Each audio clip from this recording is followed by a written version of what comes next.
Quando nós vemos situações como essa, né, um desastre, quando vemos um incêndio ceifando dezenas, centenas de vidas, um acidente como esse, isso também, o evento da natureza,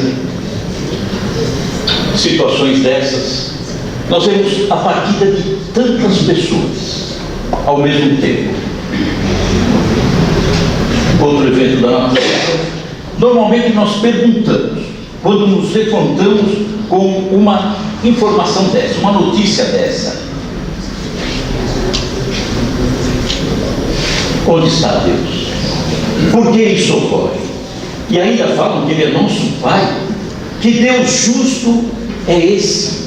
Normalmente as pessoas perguntam assim, querem respostas, não entendem, veem aquela situação terrível e querem compreender o que se passa ali. E porque ainda numa situação dessa Ele preserva alguns e outros partem. Nós vemos crianças partindo numa situação dessa. Nós vemos as mulheres, os velhos, e às vezes sobra uma pessoa só, apenas uma pessoa. Por que Ele preserva? E quando nós não temos a explicação, nós achamos que há uma injustiça da parte de Deus. E quando nós entendemos que há uma injustiça da parte de Deus, nós tiramos Deus do nosso coração. Quantos de um instante para outro dizem que não mais acreditam em Deus em razão de uma dor muito forte.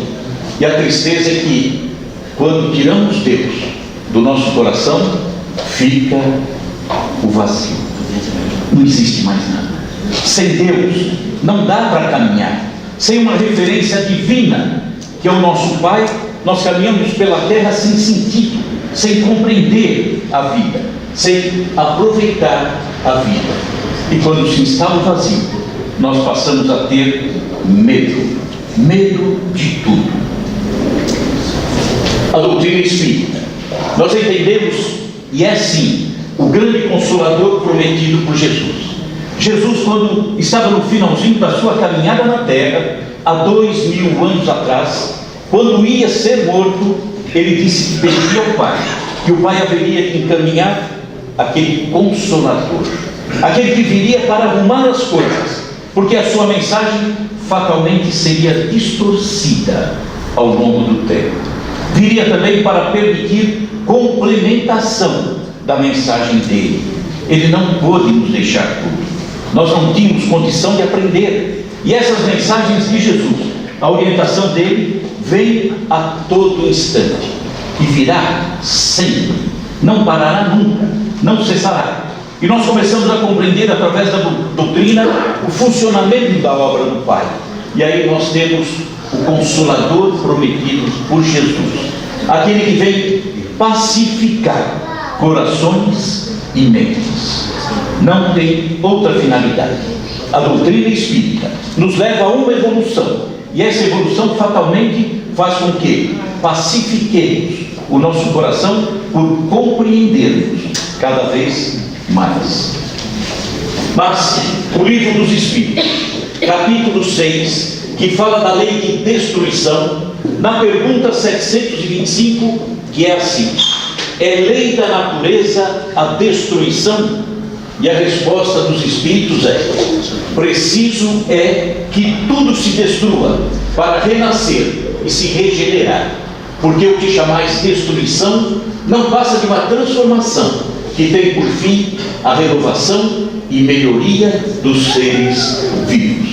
Então a destruição, aquilo que nós vemos como destruição, e no nosso caso a morte, na verdade é a renovação, é a oportunidade maravilhosa de tomarmos consciência da nossa caminhada para empreendermos uma nova viagem de volta, para fazermos cada vez melhor. Então a destruição é natural, é uma lei divina que se aplica a nós. Mas na pergunta 729, também do Livro dos Espíritos, está lá: se a destruição é necessária para a regeneração dos seres, por que a natureza o cerca dos meios de preservação e conservação? É interessante. É necessário que tudo se destrua. É necessário que venhamos a morrer um dia. Entretanto, temos um instinto de conservação. Não queremos morrer. No momento de dor, no momento de dificuldade, no momento de estarmos próximos da morte, nós estaremos lutando para não morrer, não desencarnar. Então, na mesma balança tem dois pratos. Um que nos leva à destruição e outro que nos leva à busca da preservação, da conservação. Por que isso? Qual o objetivo de existir esses dois? Vou partir, mas não quero partir. Explica a espiritualidade. Isso acontece para que a destruição não se dê antes do tempo.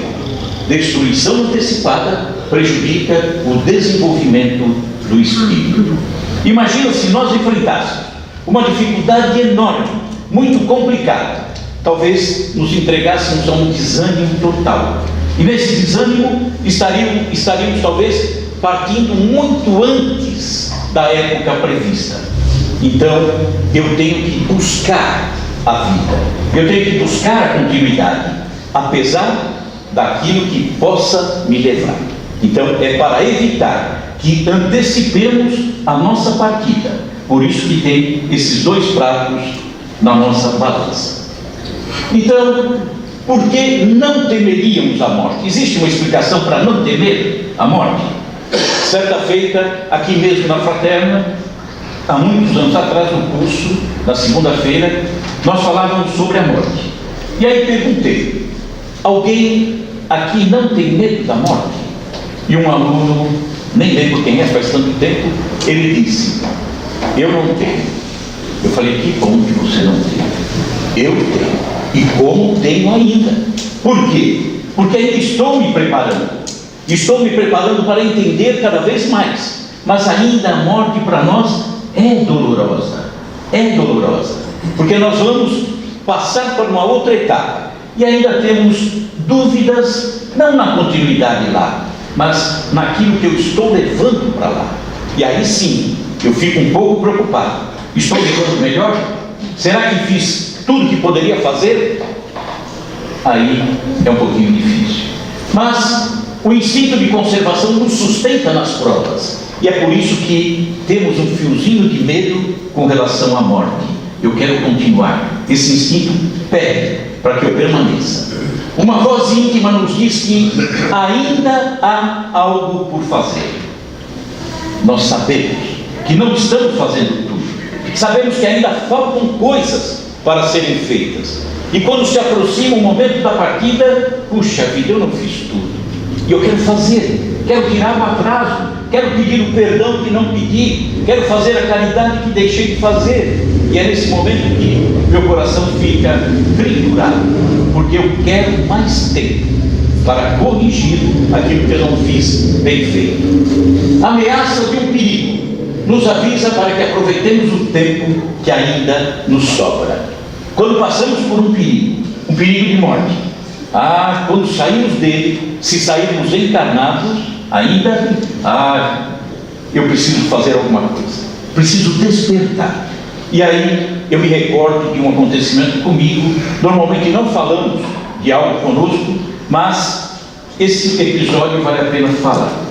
Certa feita, também há muito tempo atrás, quando eu falo muito tempo atrás, a impressão que eu sou muito velho, né? Há médio tempo atrás, eu estava numa agência bancária e estava ali na fila, entrei, e na fila, na minha frente tinha um rapaz. Atrás de mim entra outro rapaz. E de repente, a moça que estava em primeiro lugar na fila vai para o balcão, é chamada para o balcão. Naquele momento entra pela agência, por trás, um rapaz enorme, muito grande. E quando ele passou, sopraram no meu ouvido: assalto. Eu parei. De repente, esse rapaz vai até o balcão e agarra a moça. Gritaria, assalto, não sei o que e tal. O que estava na minha frente era o segundo ladrão, que saca uma arma e vai na direção dos seguranças do banco. Eu, natural, instinto de preservação, me virei para escapar. o que estava atrás de mim era o terceiro. E me agarrou pelo pescoço. E os três, porque aquele que estava à minha frente, que saiu na direção dos seguranças, com a arma na mão, tomou um tiro na barriga. E, de repente, eu estou falando coisas que eu fui ver depois na filmagem, porque pouca coisa eu lembrava. De repente, estava eu, agarrado por um, atrás dele um outro, e atrás dele o outro. Fizeram um trenzinho. E acharam que eu servia de escudo humano. Tudo isso. Se deram mal. Se deram mal. Só sei que, de repente, quando termina tudo, os três saíram pelo mesmo gomo da porta e eu fui atirado ao encontro do batente da porta e caí atrás de uma coluna. E tinha sangue. E eu procurava onde está. E não tinha ferimento nenhum. Fui averiguar, fui até a delegacia, fui chamado para identificar a pessoa. Aquele que me agarrou aqui pelo pescoço, portanto a minha cabeça estava aqui nele, ele tomou 2 tiros, um na orelha e outro no ombro, e a minha cabeça entre os 2 tiros. A partir dali eu parei. Não que não trabalhasse na doutrina, mas foi um momento de parar e ver o que estava faltando. E lógico, não consegui fazer tudo o que está faltando, mas quis melhorar mais em termos de atividade. Por quê? Quis aproveitar o tempo que ainda sobra. Então, quando passamos por uma situação dessa e avaliarmos, nós vamos ver que queremos mais tempo.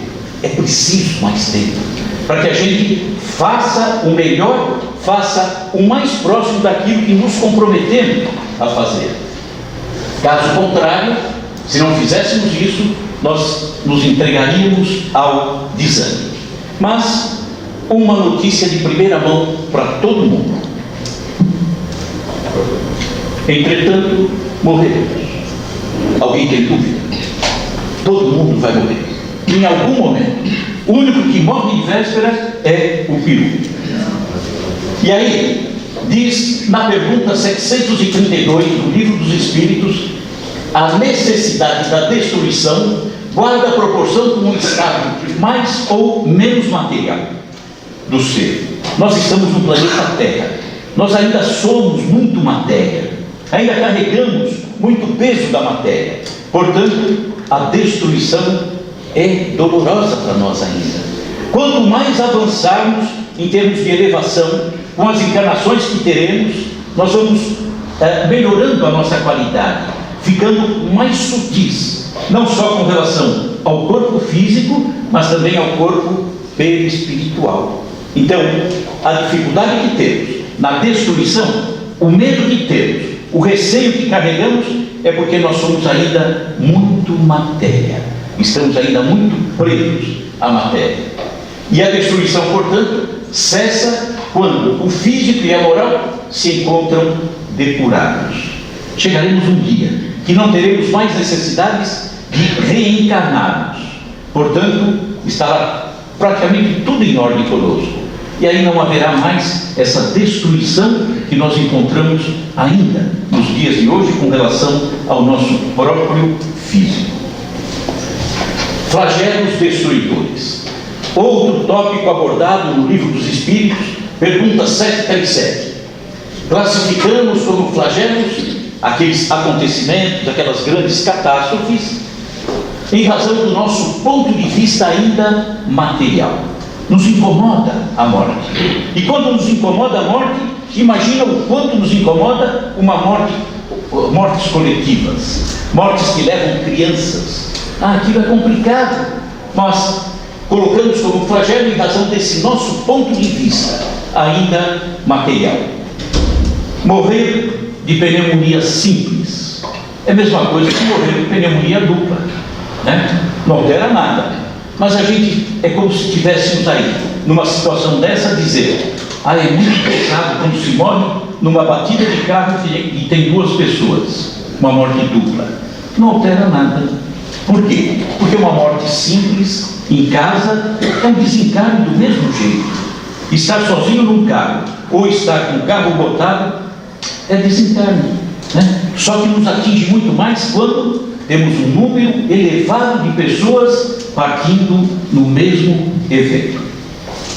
Deus permite esses flagelos, essas catástrofes, para que a humanidade evolua mais depressa. Olha como evolui.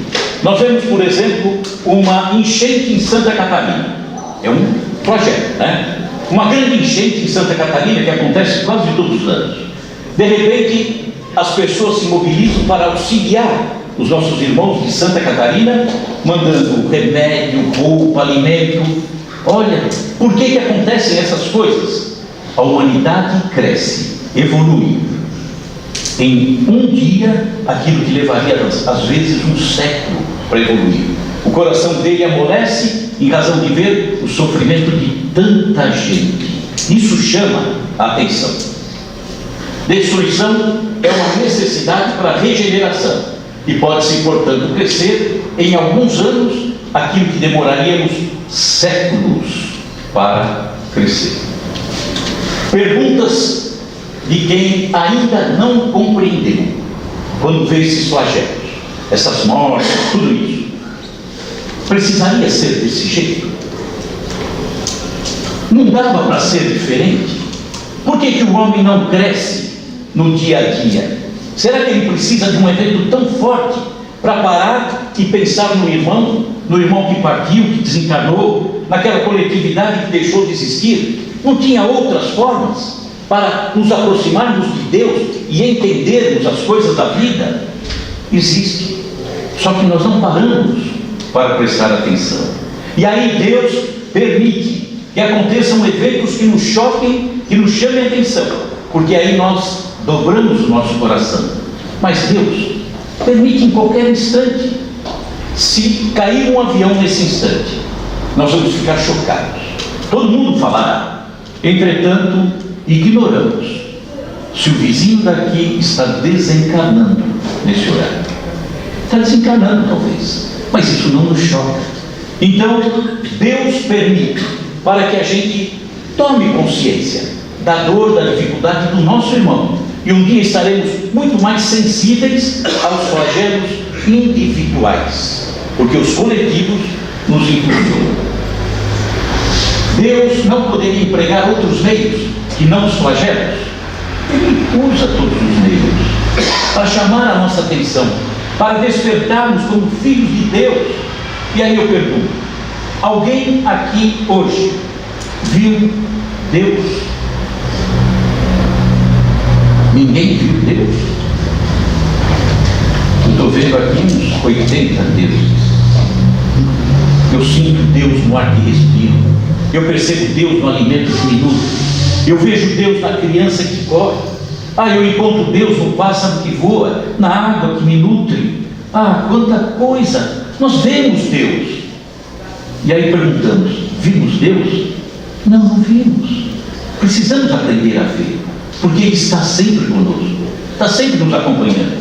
Então, quando acontecem situações dessa, é para nos chamar a atenção e olharmos para a vida como um todo, para entendermos a obra desse Deus tão lindo, tão bom, tão completo. Precisamos despertar para tudo isso. Paulo de Tarso, o grande Paulo de Tarso, disse: tudo me é lícito, mas em tudo me convém. Ou seja, eu posso fazer o que eu quero, mas será que devo fazer?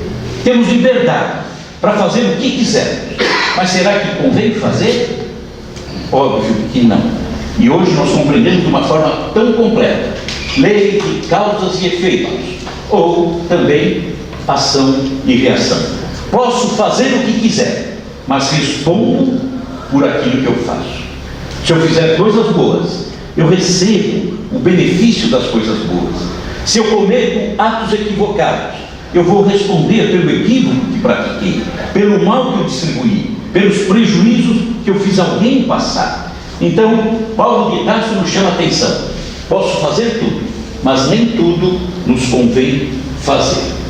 E aí, um texto extraído do livro Obras Póstumas, no tópico Expiações Coletivas, pelo espírito Clélia do Plantier.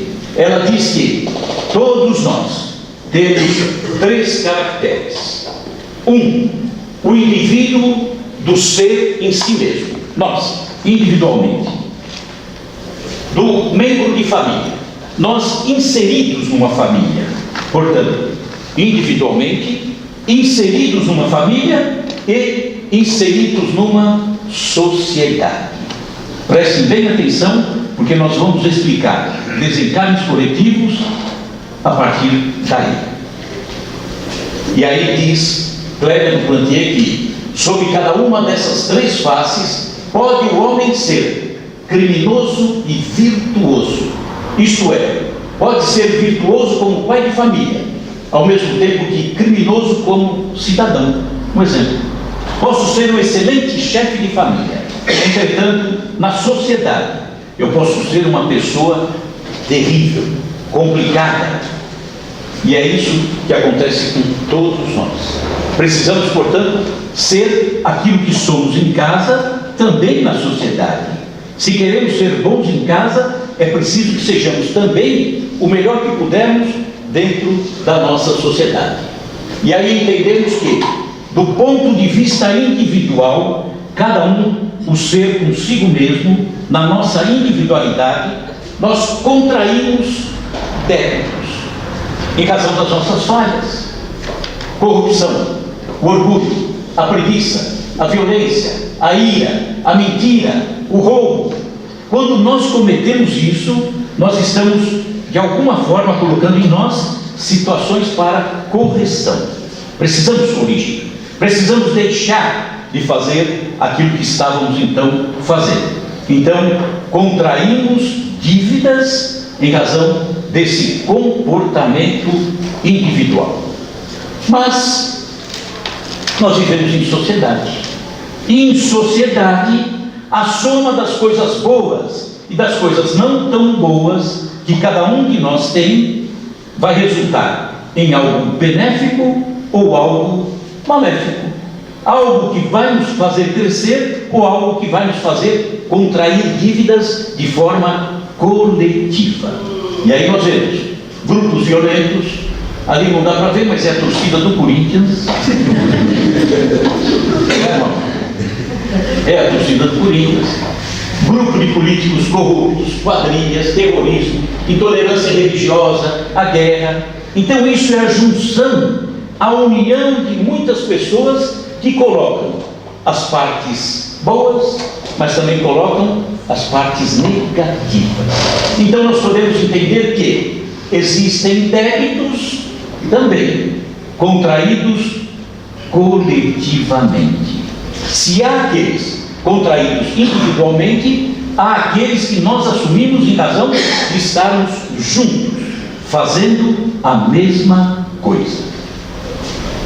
E aí nós vemos, em razão da nossa união para coisas maléficas, nós vemos aí a inveja atuando, o egoísmo, o orgulho, o ódio, a intolerância.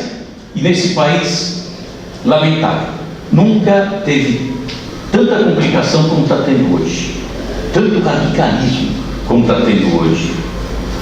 Muita gente estará contraindo débitos coletivos, individual e coletivo, né? Em razão dessa intransigência, dessa intolerância e uma série de coisas.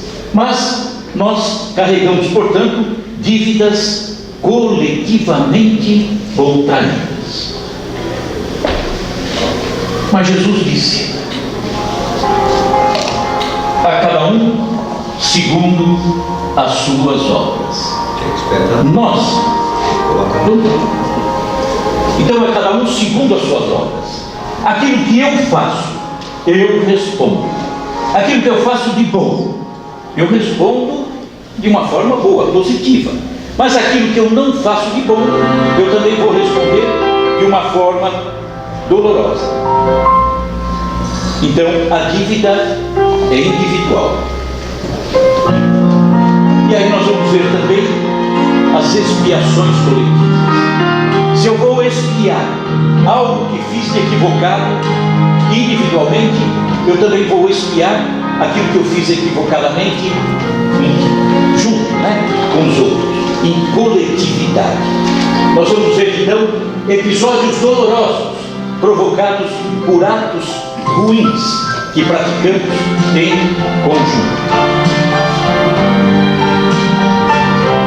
E vamos recordar uma história que vai nos deixar muito a par. Vamos entender exatamente o porquê da beleza que existe por detrás de situações tão dolorosas, tão complicadas. Vamos retornar, portanto, vamos relembrar as cruzadas. Acho que todo mundo se recorda, né?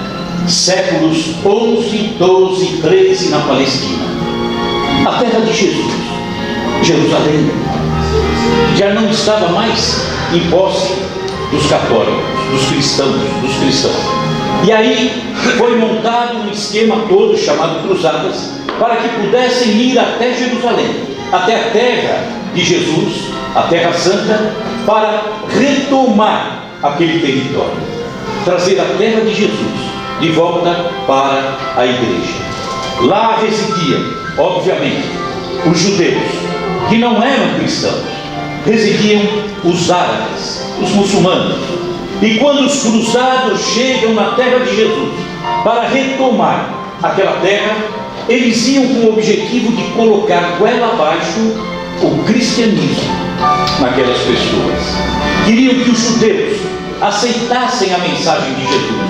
Queriam que os muçulmanos se convertessem para o cristianismo. E chegando lá, cruzados cometeram atos terríveis em nome de Jesus, levando a mensagem dele. Eles matavam, cometiam as mais bárbaras violências, chegavam ao ponto de, sabendo que aqueles que lá residiam tinham receio que os cruzados chegassem, eles que possuíam o ouro, o anel, a corrente, seja o que fosse, eles engoliam para que não fosse tomado pelos cruzados, que estavam levando, entre aspas, Jesus. Eles queriam converter os judeus, os muçulmanos, e quando não conseguiam, eles colocavam essas pessoas no alto das edificações um pouquinho mais elevadas e ateavam fogo.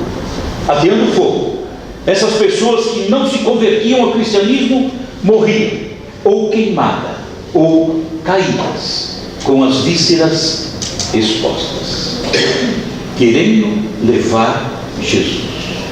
Mas a vida segue, tem todo um curso. Quando eles cometem esses atos, eles contraíram dívidas coletivamente e também individualmente. E aí nós vamos ver São Paulo, 1 de fevereiro de 1974.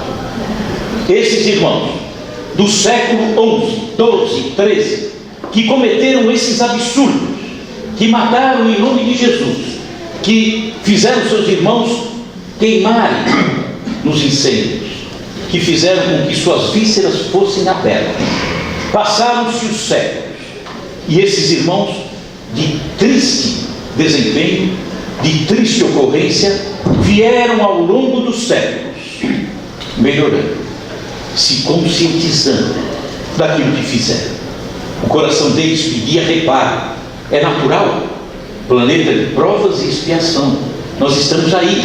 Eles queriam consertar e vieram consertando ao longo dos séculos. Entretanto, muitos deles, já depois de tanto lutarem para melhorarem, espiritualmente falando, dia 1 de fevereiro de 74, muitos deles se reúnem na cidade de São Paulo para passarem por um episódio lamentável. E muitos dirão, porque Deus permite. Nós vamos explicar depois. Que episódio foi em 1 de fevereiro de 74? O incêndio do edifício Joel. Muitos daqueles cruzados, século 11, 12, 13, se reúnem na cidade de São Paulo, nesse prédio. E aí, nesse prédio, de repente começa um grande incêndio. E o que aconteceu com muitos deles? Morreram queimados ou lá no chão, na rua, com as vísceras expostas. Por quê? Porque quando encarnaram, eles ainda carregavam em si, apesar da correção que fizeram ao longo dos séculos, eles carregavam em si ainda um resquício daquilo que eles haviam feito os outros passarem. Eles haviam melhorado, sim, entretanto permanecia no coração deles uma lembrança daquilo que eles fizeram aos outros. E aí, nessa encarnação, pediram à espiritualidade que lhes permitisse passarem pela mesma experiência, para que pudessem de alguma forma apagar o sofrimento que impuseram aos outros. É bonito isso? Vamos dar um exemplo. Quando nós pisamos na lama com o nosso sapato de repente fica todo enlameado. Será que conseguimos limpar o sapato no instante seguinte? Não. Precisamos dar um tempo para que a lama seque. E aí a lama seca. E quando ela está seca no sapato, começamos a tirar lasquinha por lasquinha da lama, até que finalmente não tem mais lama impregnada no sapato. E agora? Agora eu vou passar a graxa. Passo a graxa. O sapato voltou a ficar preto. Entretanto, falta ainda o lustro. Eles fizeram isso. Ao longo dos séculos, retiraram as casquinhas daquilo que fizeram aos outros. Tiraram dentro de si aquela mágoa, aquela tristeza, aquilo que os incomodava tanto por terem feito tanto mal. E agora, já muito melhor, praticamente resolvidos. É como se eles tivessem passado a graxa no sapato. Entretanto, pediram a espiritualidade, e a espiritualidade obviamente concedeu a oportunidade de darem o lustro no sapato. Isso aqui é o lustro no sapato. Por quê? Nós vamos ver em seguida que no dia do ensejo nós vamos receber uma comunicação através de um espírito chamado Ciro Costa, que deixa na casa de Chico, junto ao Chico, uma mensagem tão linda relativa a esses irmãos que partiram nesse incêndio, dando o lustro no sapato, que diz assim: homenagem aos companheiros desencarnados no incêndio ocorrido na capital de São Paulo, a 1º de fevereiro de 74, em resgate dos derradeiros resquícios de culpa. Era o que tinha sobrado, não tinha mais nada de culpa no coração deles, precisava apenas o lustro. Isso é lindo, isso é maravilhoso. Acabaram com o sentimento de culpa em razão daquilo que fizeram. Resquícios de culpa que ainda traziam na própria alma, remanescente de compromissos adquiridos em guerra das cruzadas. E aí ele diz assim: fogo, amplia-se a voz no assombro em que se espalha, gritos, alterações, o tumulto domina, no templo do progresso, em cargos de oficina, o coração se agita, a vida se estraçalha. Tanto fogo a luzir é mística fornalha, e a presença da dor reflete a lei divina, onde a fé se mantém, a prece descortina, o passado remoto em longínqua batalha. Varrem com fogo e pranto as sombras de outras eras, combatentes da cruz, em provações austeras, conquanto heróis do mundo, honrando os tempos idos. Na terra o sofrimento, a angústia, a cinza, a escória, mas ouvem-se no além os hinos de vitória das milícias do céu, saudando os redimidos. Episódio triste, doloroso, mas eu vejo beleza nisso.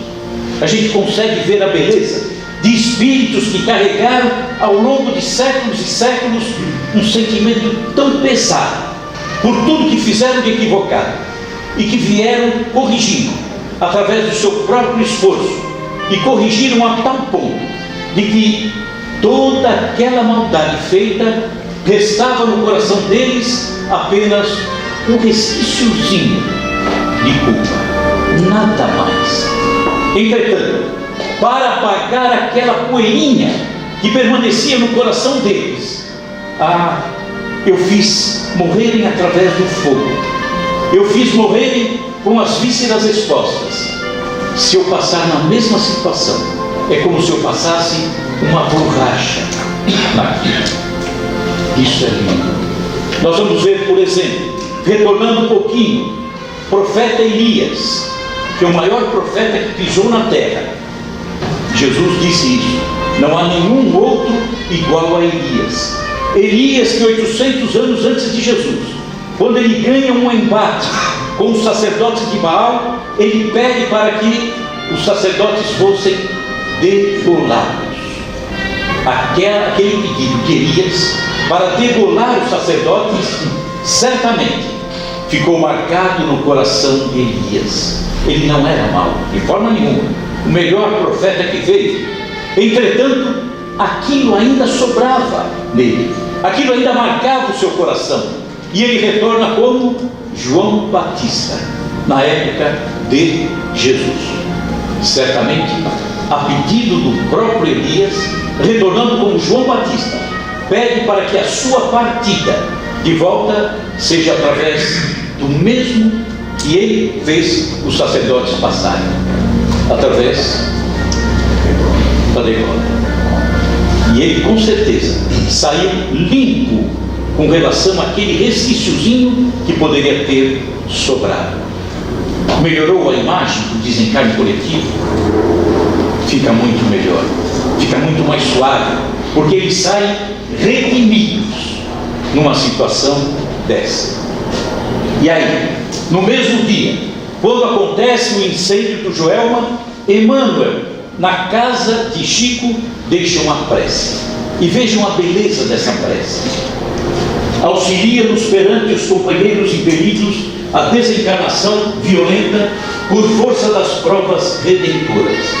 Sabemos que nós mesmos, antes do berço terrestre, suplicamos das leis divinas as medidas que nos atendam às exigências do refazimento espiritual. Foi a pedido deles. Entretanto, Senhor, tão encharcados de lágrimas se nos revelam por vezes os caminhos do mundo, que nada mais conseguimos realizar nesses instantes, senão pedir-te socorro para atravessarmos de ânimo firme. Resguarda a tua assistência compassiva todos os nossos irmãos, surpreendidos pela morte em plena floração de trabalho e de esperança, e acende-lhes nos corações aturdidos de espanto e retalhados de sofrimento a luz divina da imortalidade oculta neles próprios, a fim de que a mente se lhes distancie do quadro de agonia ou desespero, transferindo-se para a visão da vida imperecível. E continua Emmanuel: não ignoramos que colocas o lenitivo da misericórdia sobre todos os processos da justiça, mas tocados pela dor dos corações que ficam na terra, tantos deles tateando a lousa ou investigando o silêncio entre o pranto e o vazio, aqui estamos a rogar-te alívio e proteção para cada um. Dá-lhes a saber em qualquer recanto de fé ou pensamento a que se acolham, que é preciso nos levantemos de nossas próprias inquietações e perplexidades a cada dia, para continuar e recomeçar, sustentar e valorizar as lutas de nossa evolução e aperfeiçoamento no uso da vida maior que a todos nos aguarda nos planos da união sem adeus. E enquanto o buril da provação esculpe na pedra de nossas dificuldades, conquanto as nossas lágrimas, novas formas de equilíbrio e reharmonização, embelezamento e progresso, engrandece teu amor aqueles que entrelaçam providências no amparo aos companheiros ilhados na angústia. Agradecemos ainda a compreensão e a bondade que nos concedes em todos os irmãos nossos que estendem os braços, cooperando na extinção das chamas da morte, que oferecem o próprio sangue aos que desfalecem de exaustão, que umedecem com o bálsamo do leite e da água cura, os lábios e as gargantas ressequidas que emergem do tumulto de cinza e sombra, que socorrem os feridos e mutilados para que se restaurem, e os que pronunciam palavras de entendimento e paz, amor e esperança, extinguindo a violência no nascedor. Continua Emmanuel. Senhor Jesus, confiamos em Ti, e ao entregarmos-nos em Tuas mãos, ensina-nos a reconhecer que fazes o melhor, ou permites se faça constantemente o melhor em nós e por nós, hoje e sempre. Então, no dia do ensejo, nós entendemos o porquê daquele episódio. E aí vem uma prece tão linda de Emmanuel para consolar o coração de todos aqueles que partiram nesse grande incêndio, mas consolar também o coração daqueles que ficaram, os parentes, os amigos que permaneceram. Ficou diferente a forma de entender desencarnes coletivos? Será que dá para ficar mais compreensível o desencarne coletivo? Será que dá para a gente ver até uma beleza por detrás de tanta dor, de tanto sofrimento? Dá. Deus não permite que o mal aconteça simplesmente pelo mal. O mal que nós entendemos vem com o objetivo de nos trazer um bem, desde que a gente aceite, desde que a gente busque, desde que a gente compreenda, desde que a gente entenda tudo isso. E a gente vai perceber, todos nós, que por detrás de todos os episódios, por mais dolorosos que sejam, existe sempre a mão de Deus nos acompanhando. Nós vimos episódios como aquele tsunami no Japão também, né? E quando nós vemos alguém padecer em razão de uma situação dessa, nós temos que dirigir sempre uma prece para que ele possa se reerguer, aquele que ficou e aquele que partiu, e jamais da nossa parte tecer qualquer tipo de comentário, de crítica. Está ocorrendo isso, é porque ele deve ter feito aquilo. Nunca. Está ocorrendo isso porque era preciso acontecer isso. A nós cabe tão somente a prece, o desejo de que sejam todos eles acolhidos, e na verdade sempre estão acolhidos. Na verdade nós sempre estamos acolhidos no momento de dor.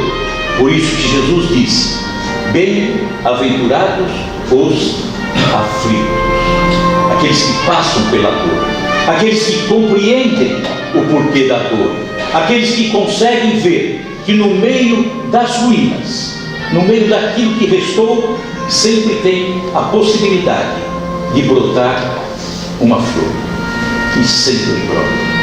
Que cada um de nós pense a respeito, e que a gente compreenda, e que jamais entenda que da parte do Pai, em qualquer episódio, possa existir um mínimo de injustiça.